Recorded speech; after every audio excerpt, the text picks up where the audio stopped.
अस्सलाम वालेकुम अनीसा। पेश खिदमत है, अपना तारुफ आपके हवाले कर रहा हूँ। पूरा नाम S.M.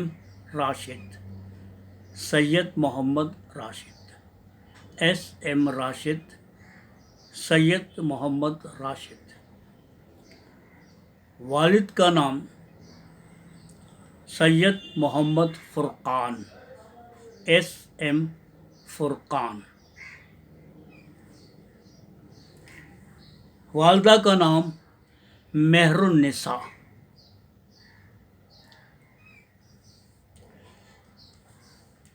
मुकाम पैदाइश कलकत्ता।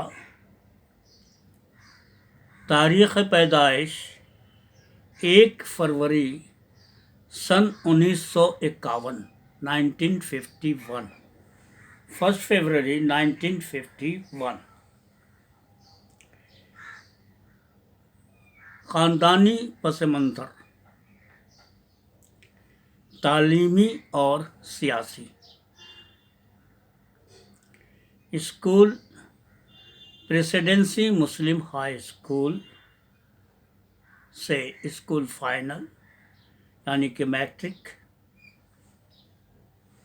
मौलाना आज़ाद कॉलेज से प्री यूनिवर्सिटी और उमेश चंद्रा कॉलेज से बीकॉम।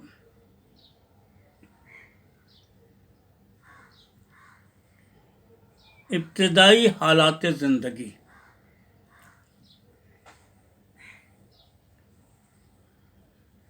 शुरू से आज तक स्ट्रगल। वालिद साहब नौकरी करते थे। ख़ानदान बड़ा था, 5 बहनें थीं। मेरे स्कूल फाइनल पास करने के बाद ही उनका इंतकाल हो गया, तो ज़िम्मेदारी सारी की सारी हमारे सर पर आई। इसलिए तकलीफ़ों का सामना करते रहना पड़ा और ज़िंदगी इसी तरह चलती रही और अच्छी चली। कुछ बनाया नहीं, लेकिन अल्लाह का करम है, इज़्ज़त से खा पी लेते हैं। नौकरी नहीं की, हल्का फुल्का छोटा मोटा बिजनेस किया, उसी से ज़िंदगी चलती रही।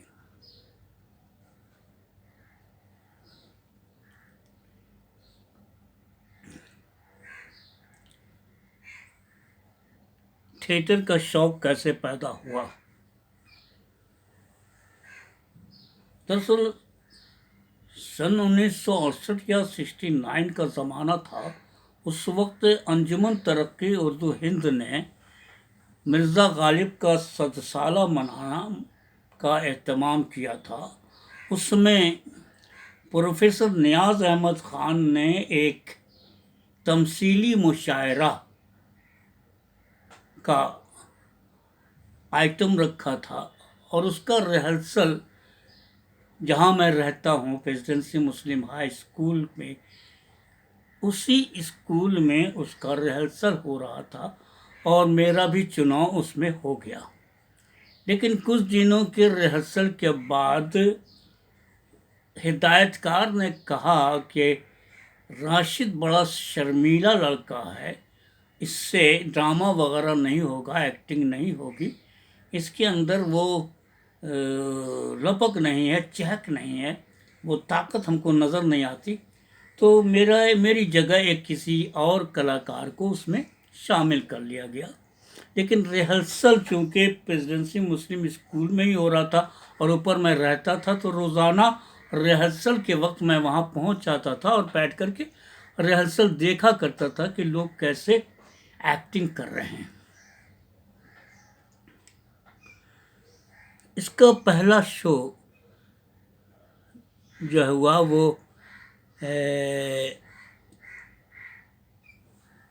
विद्या मंदिर हॉल में विद्या मंदिर हॉल में खचाखच लोग भरे हुए थे, सबके मेकअप हो चुके थे। मेकअप होने के बाद शो की तैयारी बिल्कुल कंप्लीट थी, तो तलाश किया गया तो मालूम हुआ कि जो किरदार मेरा लड़का कर रहा था वो नहीं आया। लोगों ने आकर खबर दी कि वो इस कदर लरज़ रहा है, इस कदर काँप रहा है, घर में ही वो बिल्कुल आना नहीं चाहता, और ऐसा है कि उसने कहा कि मुझसे नहीं होगा और वो बिल्कुल आएगा भी नहीं। तो अब जो है परेशानी ये हुई कि ड्रामे को, उस तमसीली मुशायरा को उससे ही शुरू होना है और आखिर तक उसकी जिम्मेदारियां हैं, तो कैसे हो। इत्तेफाक से डायरेक्टर की नज़र मुझ पर पड़ी। उन्होंने पूछा कि राशिद, तुम रिहर्सल में रोज़ आया करते थे, तुम्हें डायलॉग याद है? हमने कहा हाँ सर, मुझे पूरे सारे डायलॉग्स याद हैं। वो मूवमेंट वगैरह बोले हम वो भी मुझे याद हैं। अच्छा तो तुम कर लोगे? हम बोले बिल्कुल, अगर आप कहें इजाज़त दे तो मैं कर लूँगा।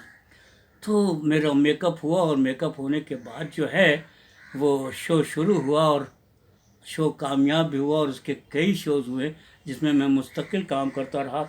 उसके बाद नियाज़ अहमद ख़ान के छोटे छोटे प्लेज़ में जो मुस्लिम इंस्टीट्यूट में हुआ करते थे उसमें मैंने काम किया। जैसे सियासत और शायरी, अलिफ मीम नून और लंदन पलट डॉक्टर, इस तरह के ड्रामे थे, वो हम लोग करते रहे। उसके बाद हम दोस्तों के ज़रिए हम लोगों ने 2 ड्रामे पेश किए, चित्रकार और इंटरव्यू, कला मंदिर बेसमेंट में उसके शोज़ हुए। फिर हमारे ज़करिया स्ट्रीट में ही दोस्तों ने मिल करके एक ग्रुप बनाया, अदाकार उर्दू ड्रामेटिक क्लब, और कहा गया कि चलो एक नाटक करते हैं। नाटक की जिम्मेदारी, ड्रामे की जिम्मेदारी मुझ पर लाद दी गई कि भाई आप ही इसका सब कुछ है, हम लोग तो खाली ग्रुप के साथ बैकग्राउंड में काम करने वाले हैं, तो क्या करेंगे, ये जिम्मेदारी आपकी, मेरा काम है हॉल का बुक करना, ये करना, वो करना, सारा चीज़ आज़मात जो है उन लोगों को ग्रुप की जिम्मेदारी थी। तो मैंने एक ड्रामा उस वक्त सुना, दरवाज़े खोल दो, कृष्णचंद्र का, जो नेशनल हारमोनी के ऊपर से था। तो बहुत सारे किरदार थे उसमें, उस वक्त के बड़े बड़े कलाकार जो उसमें यहाँ मौजूद थे उनको मैंने लिया। रफ़ीक अंजुम थे, अबू साले थे, इमाम रज़ा थे, और इस तरीके से जितने कलाकार थे, और ख़ुद मैंने भी काम किया, और मेरा एक दोस्त था मुमताज़ अहमद, उसने भी काम किया। और फिर ये बड़े हॉल, कला मंदिर के मेन हॉल में, जिसमें 1103 सीट थे, तमाम टिकट सेल हो चुके, हाउसफुल हो चुका एडवांस में सारा चीज़। उसके बाद हम लोगों के पास एक नोटिस आया कि आप लोग ये ड्रामा फला तारीख को कला मंदिर में नहीं खेल सकते। गवर्नमेंट कोर्ट का ये नोटिस आ गया, क्योंकि अदाकार नाम का एक क्लब रजिस्टर्ड मौजूद है।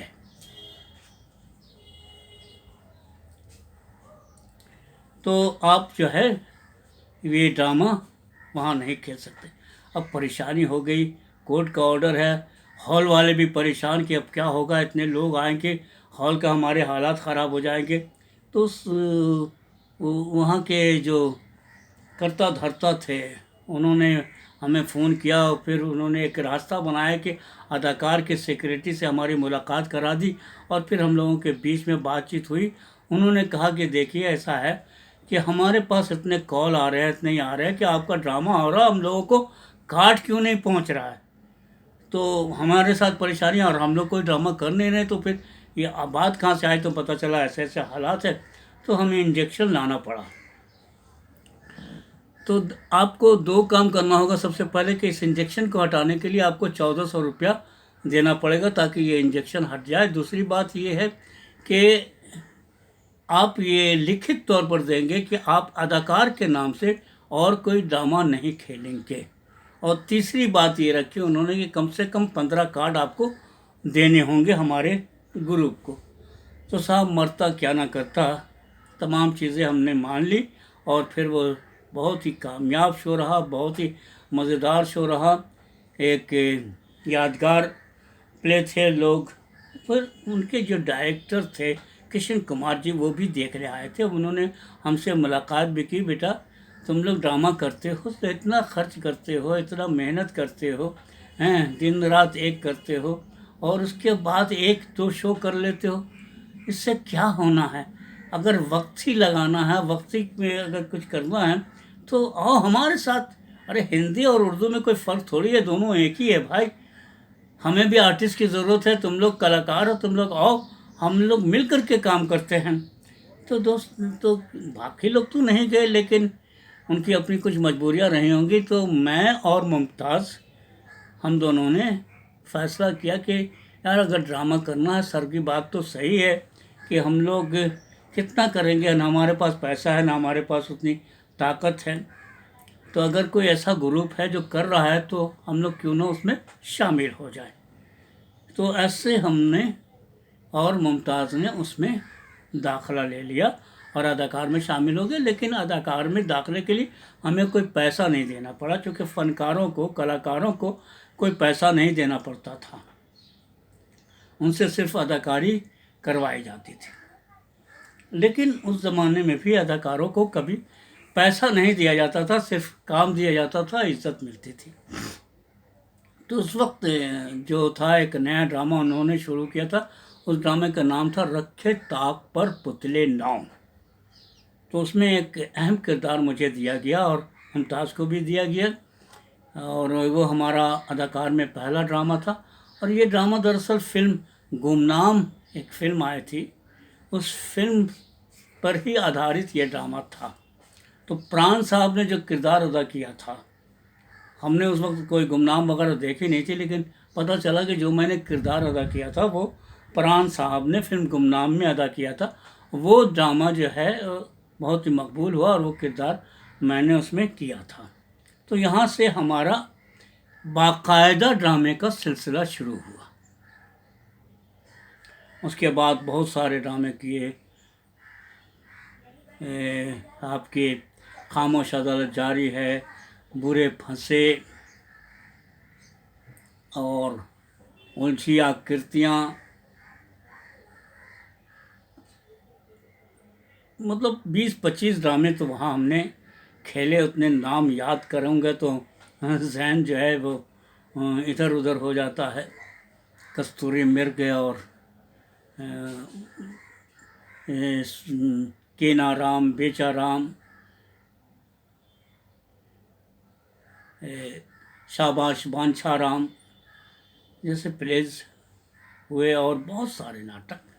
और फिर हमारा ग्रुप अदाकार पूरे हिंदुस्तान में जाता था शोज़ करने, कॉल शोज़ मिलते थे, बम्बई, आगरा, दिल्ली, इलाहाबाद, मिर्ज़ापुर, हैदराबाद, आपके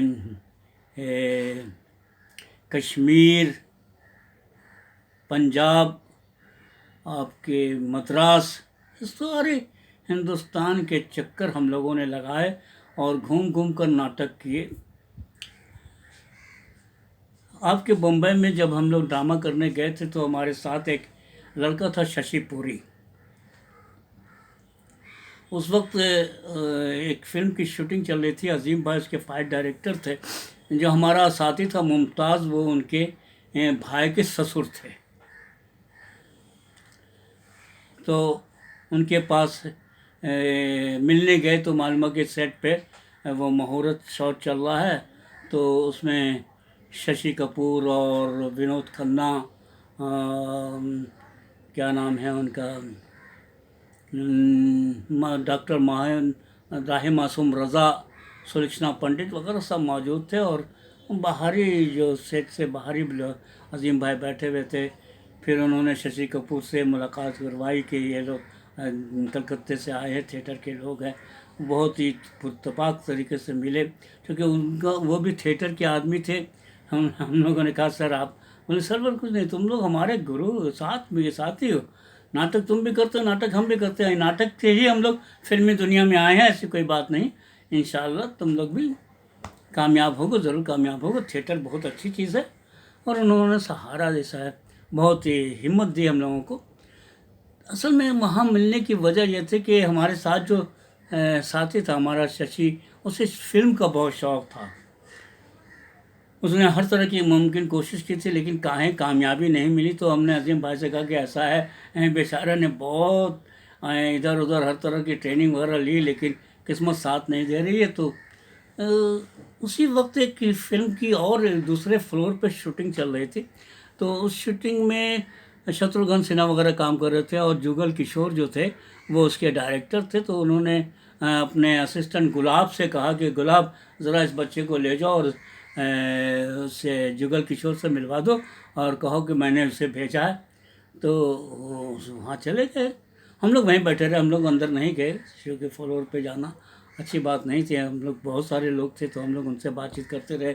खाना वाना मंगवाया गया, खाना वाना हम लोग सब वहीं पे खाए। उसके बाद जो है एक शॉट वहाँ पे उन्होंने, डांस का सीक्वेंस चल रहा था, कुछ शॉट्स क्लोजअप वगैरह लिए उसके, और फिर उन्होंने कहा कि जुगल ने कि ऐसा है कि आप मेरी अगले फिल्म के लिए इंतज़ार कीजिएगा, मैं आपको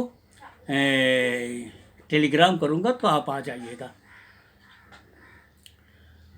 तो दोस्तों वो जो है हम लोग आ गए, और इस तरह से साल भर के करीब हो गया, लेकिन कोई टेलीग्राम नहीं आया।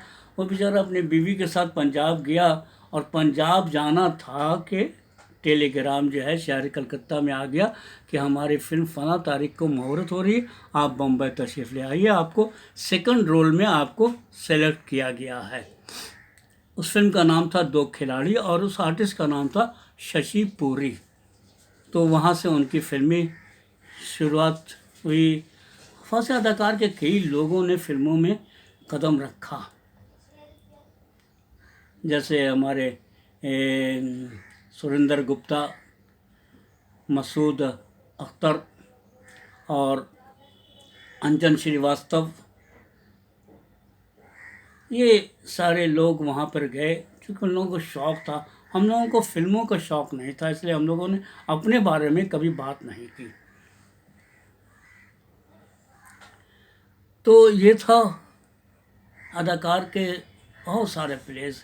कम से कम हम लोगों ने वहाँ पर 10 साल गुजारे, और 10 साल में कई नाटक, और एक एक नाटक के 100 150 शोज़ हुआ करते थे उस ज़माने में। और टिकट जो है वो हाउसफुल हुआ करता था, क्योंकि दूसरा कोई साधन नहीं था लोगों को एंटरटेनमेंट का।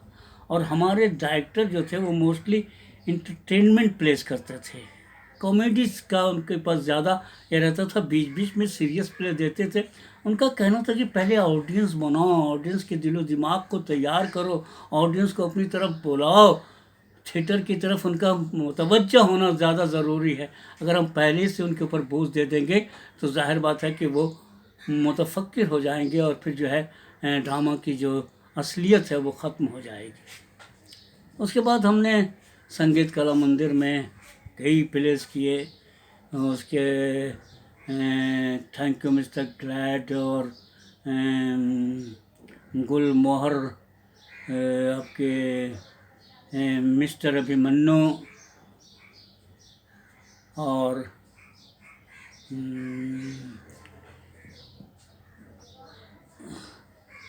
बहुत सारे प्लेस जहन से सब, एक ज़माना गुजर गया, सब निकल जा रहे।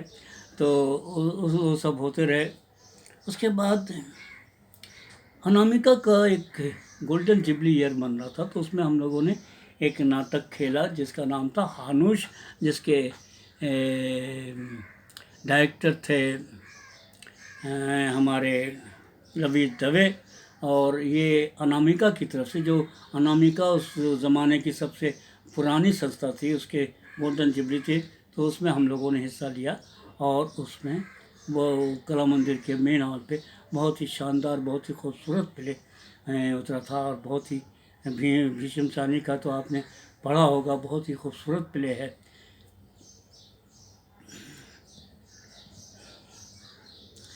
तो इस तरीके से हमारा सफ़र चलता रहा।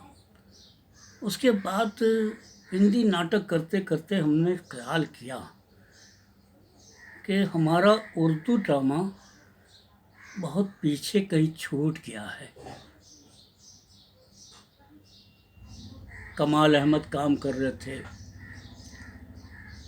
ज़हीर अनवर काम कर रहे थे, लिख ज़्यादा रहे थे, और उनकी किताबों ने उनको ज़िंदा भी रखा, इज़्ज़त भी बख्शी है। सारा हिंदुस्तान उनको जानता है किताबों के ज़रिया। लेकिन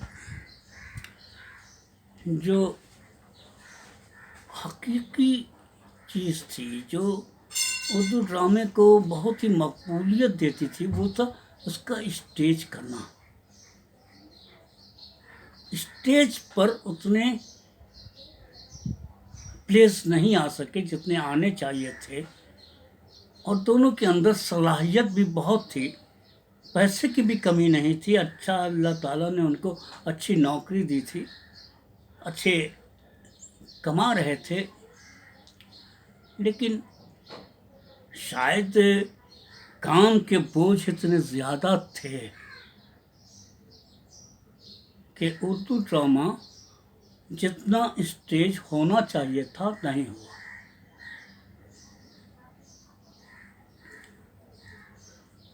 उसके बाद मैंने सोचा कि चलो अपने बच्चों को लेकर के कुछ काम किया जाए।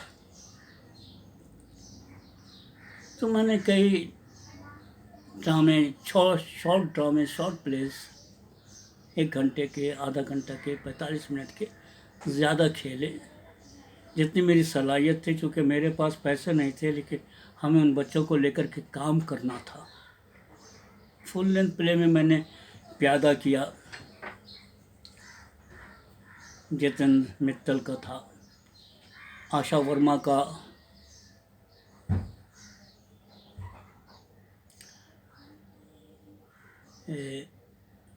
आत्महत्या की दुकान,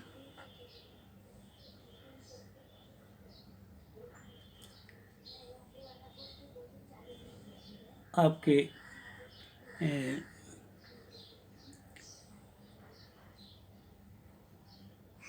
सफ़ेद झूठ और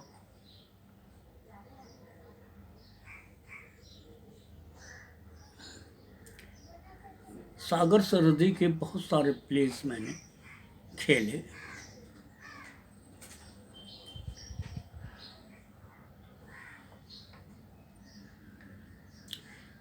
आपका भूखे भजन ना होए गोपाला, मिर्ज़ा साहिबा,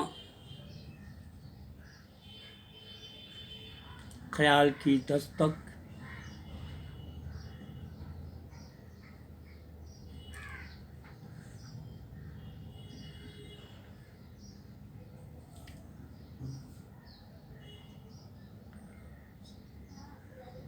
किसी सीमा की एक मामूली सी घटना,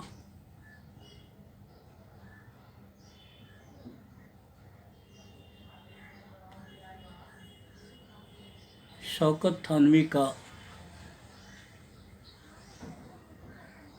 दो रुख, और लॉटरी का टिकट, कमाल अहमद के साथ किया गिरदाब,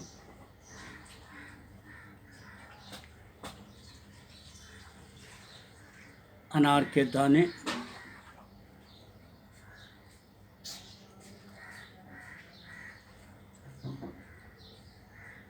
ज़हीर अनवर के 2 प्लेस को डायरेक्ट किया, अंगारों का शहर और इंसाफ। तकरीबन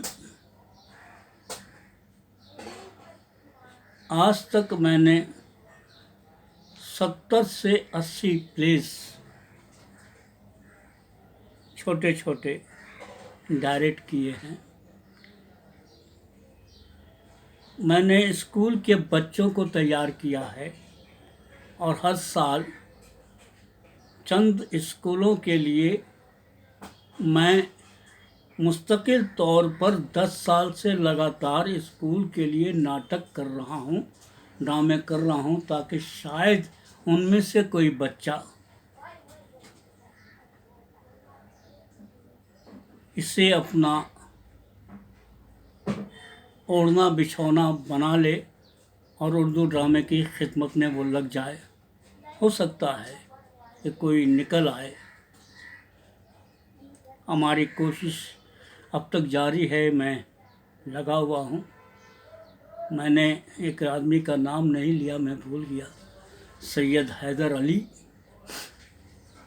बेचारे अभी कुछ दिन पहले, उनसे बहुत छोटे थे, इंतकाल कर गए गुर्दे की बीमारी में। उनके कई प्लेज मैंने किए, जिसमें से 2 प्लेज बहुत ही कामयाब मुझे अच्छे लगे थे और बहुत ही कामयाब हुए थे। शुरू में मैंने उनके डायरेक्ट किए थे।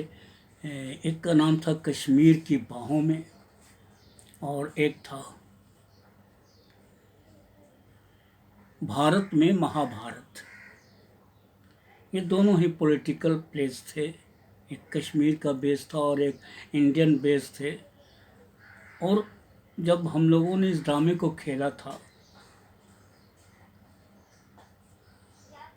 उसमें एक लाइन था जो चंद्रशेखर कहते हैं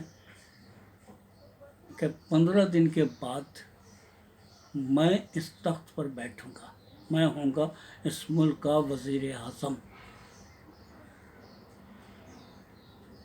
और जब ड्रामा ख़त्म हुआ, शो हमारा ख़त्म हुआ, तो मेरे ख़्याल से 15 या 20 दिन के अंदर ही चंद्रशेखर राजीव गांधी की मदद से वज़ीर आज़म बन गए थे। तो इससे पता चलता है कि राइटर कहाँ तक सियासी नज़रिए को अच्छी तरीके से भांप रहा था, जान रहा था कि क्या होने वाला। मैं उसके लिए उसको सलाम करता हूँ कि उसने क्या पकड़ रखी थी और जो उसने घटनाएं वहाँ दिखाई थी वो वैसे ही हो रही थी।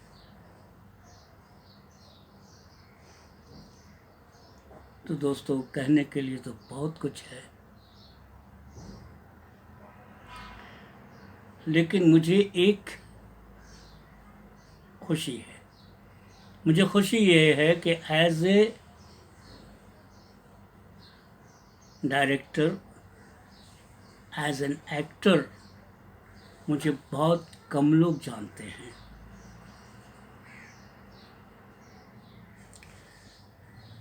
लेकिन जो सबसे बड़ी खुशी ये है कि इन 50 सालों में जितने भी हिंदी और उर्दू के फनकार हैं, चंद को छोड़कर, जैसे उषा गंगोली, मेरी बदकिस्मती मैं बहुत उनके करीब रहा, लेकिन उनके साथ मैंने कभी काम नहीं किया या उनसे मैंने कभी कोई काम नहीं लिया। स्टेज पर एक साथ बैठे उठे, तकरीरें वगैरह की, लेकिन हमने एक साथ काम नहीं किया, जिसका मुझे अफसोस रहा। वो चली भी गई, गुज़र गई, अभी कुछ दिन पहले की बात है, जिसका हमें अफसोस है। एक बहुत बड़ी डायरेक्टर थी, बहुत अच्छी एक्ट्रेस थी, बहुत बड़ी एक्ट्रेस थी, कलकत्ते की इज़्ज़त थी, कलकत्ते की महान लोगों में से एक उनकी शख्सियत थी। और एक थे श्यामानंद जालान, उनके साथ भी मेरे संपर्क रहे, मैं उनके ग्रुप में गया भी, लेकिन मैंने वहाँ काम नहीं किया, क्योंकि उनके जो काम का वक्त था वो सुबह 10 से लेकर के किसी भी वक्त उनको चाहिए था। तो मैं अपने घर को कैसे चलाता, छोटा मोटा बिजनेस करता था, 5 बहनों का भाई था, घर चलाना था, तो मैंने उनके साथ मेरा संपर्क नहीं हो सका और उसमें मैं शामिल नहीं हो सका। लेकिन जितने भी बड़े फनकार हैं, चाहे वो किशन कुमार जी हों, राजेंद्र शर्मा हों, बद्री तिवारी हों, राजा राम याग्निक हों, रवि याग्निक हों, मदन सूदन हों, मधु लुइस हो, पल्लवी मेहता हो, वीना दीक्षित हो, मम्मी हो, मुमताज़ हो, शाहिद आरफीन हो, ज़हीर अनवर हो, कमाल अहमद हो, रफ़ीक अंजुम हो, इमाम रज़ा हो, सरवर सिद्दीकी हों, खुर्शीद इकराम हों, प्रताप जायसवाल हों, रमाशंकर दुबे हों, शेखर पांडे हों,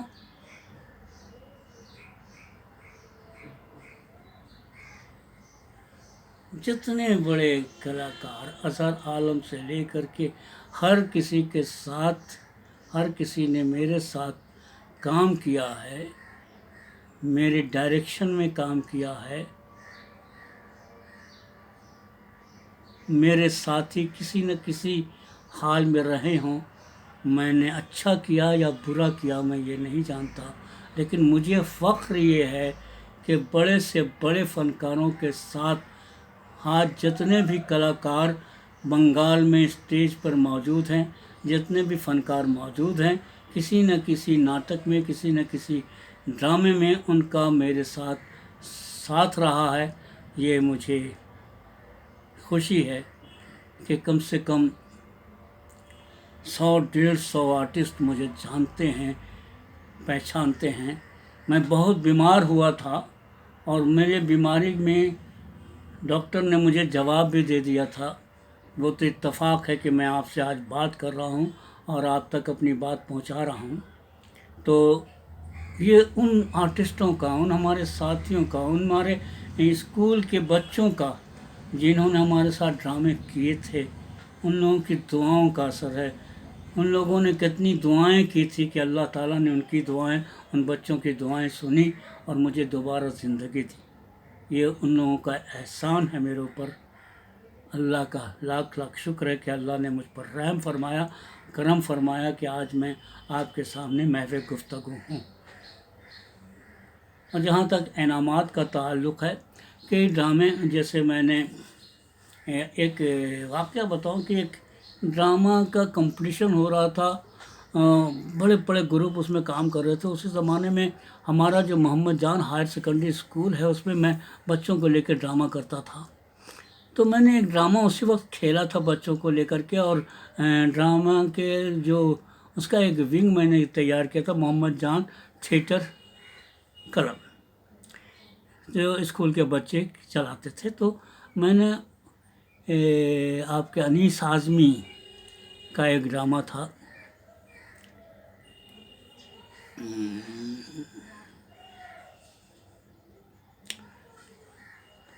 दादी अम्मा मान जाओ, मैंने खेला था और ये कंपटीशन था। तो मैंने कहा यार चलो फॉर्म भर दो। तो बच्चों ने कहा सर ऐसा ऐसा कंपटीशन हो रहा है। हमने कहा यार वो सब बड़े बड़े क्लब कर रहे हैं, उसमें हम लोगों की, तुम लोगों की क्या है? बोले सर क्या है, भर दें, अगर वो लोग बुला लेते हैं तो चले जाएंगे, प्रोग्राम कर लेंगे। खैर साहब, फॉर्म जो है जमा कर दिया गया, और जमा होने के बाद जो है वहाँ पे इंग्लिश प्लेयर्स थे, हिंदी थे, बंगला थे और उर्दू भी थे। उर्दू में 2 ग्रुप शामिल हुआ था, एक अलमास साहब का था, वो लोग भी रेगुलर ड्रामा करते थे, बड़े बड़े कलाकार थे।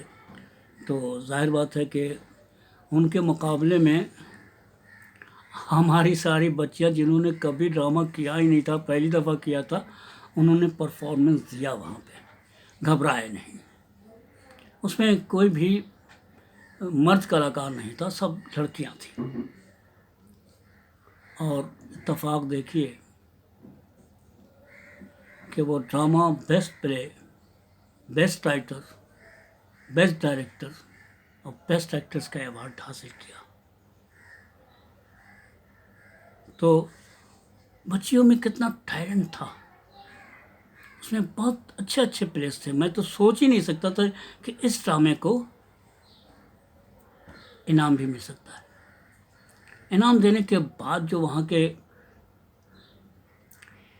जज साहब थे, उन्होंने कहा मैंने ज़िंदगी में पहली दफ़ा, मैं एसएम राशिद को सबसे पहले मुबारकबाद देना चाहता हूँ कि मैंने तो सोच रखा था, हम लोगों के दिलो दिमाग में था कि मुस्लिम लड़कियां ड्रामा तो कर ही नहीं सकती, उनको इजाज़त ही नहीं, और सात सात आठ आठ नौ नौ बच्चियां एक साथ ड्रामा कर रही हैं। मैं तो हैरत ज़दा हो गया कि ज़माना बदल गया है, ज़माना में तब्दीली आ रही है, मुसलमानों में भी तब्दीली आ रही है, कल्चर को समझ रहे हैं, नाटक को समझ रहे हैं। तो दोस्तों, हमें ज़रूरत है ऐसे लोगों को, इन बच्चों को हिम्मत देने की, ताकत देने की। मैंने बच्चियों के कई ड्रामे किए, खासकर लड़कियों को लेकर के, 20-20, 25-25 लड़कियों को लेकर के मैंने ड्रामे किए और खूब किए।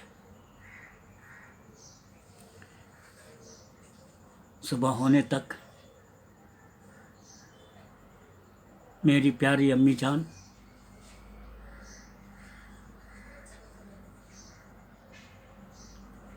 और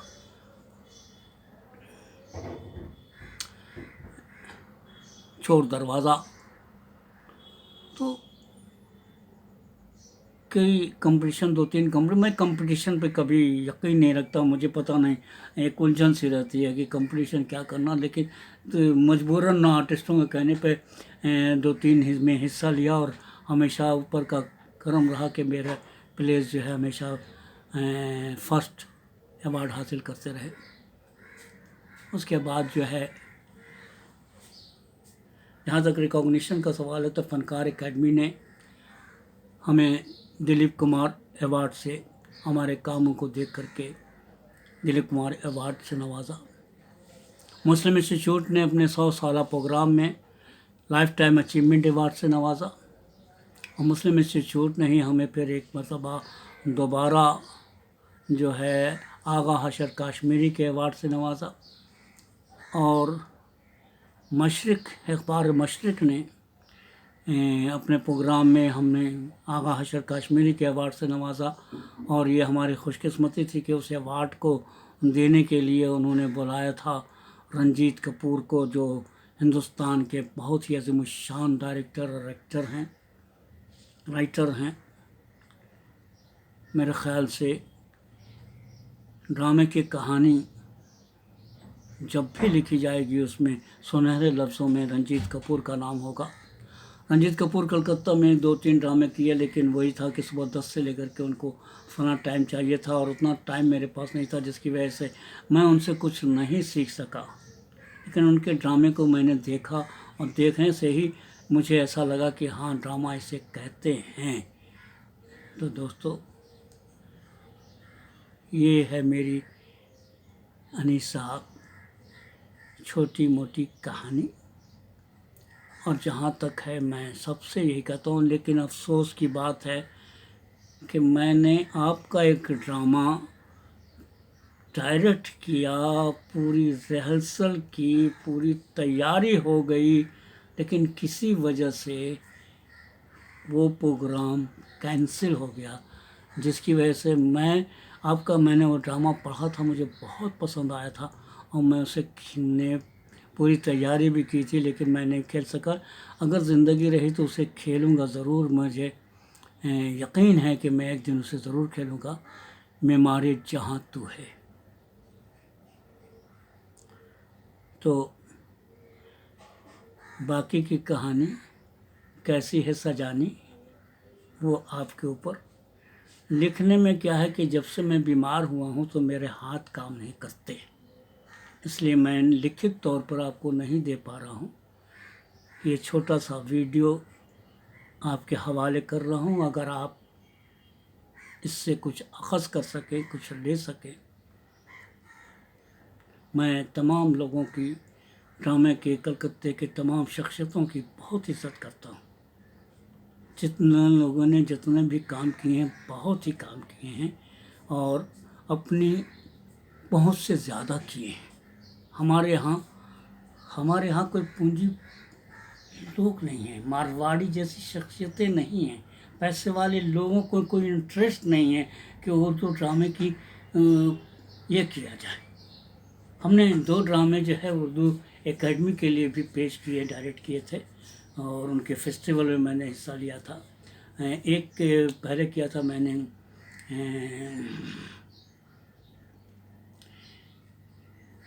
जेलर का कमरा।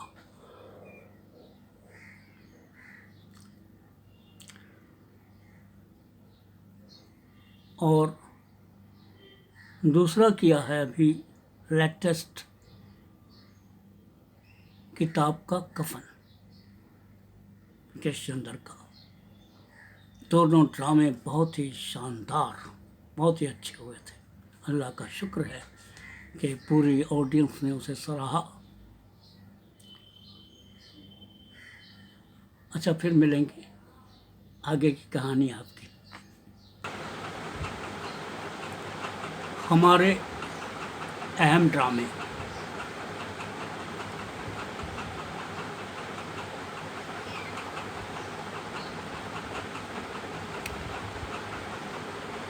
खामोश अदालत जारी है, उलझी आकृतियाँ,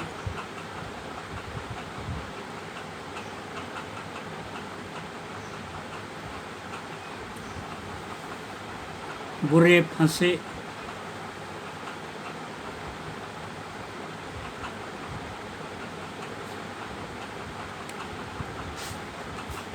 सफ़ेद झूठ,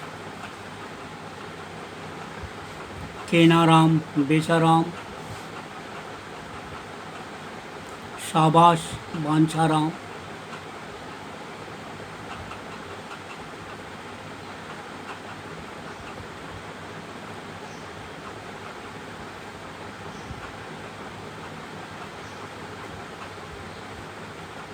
गुल मोहर,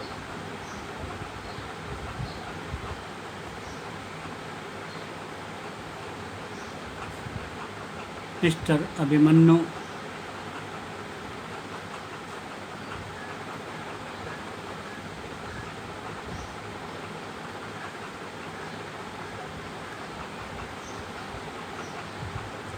एक था बादशाह,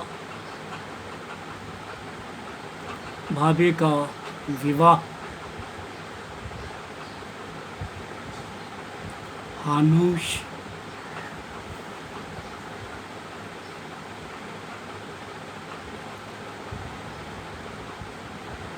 ख्याल की दस्तक, मिर्ज़ा साहिबा,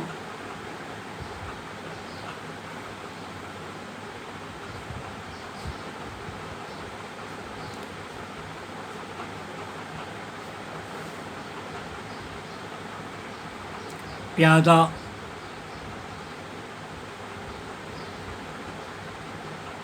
आत्महत्या की दुकान,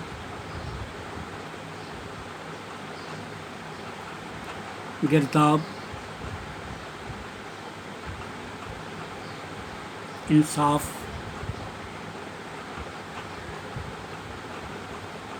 अंगारों का शहर।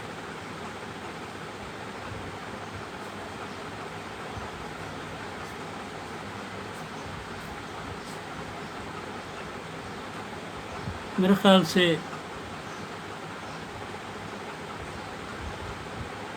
इतने सारे प्लेस हैं, मैं क्या नाम लूँ आपको, इतना काफ़ी है।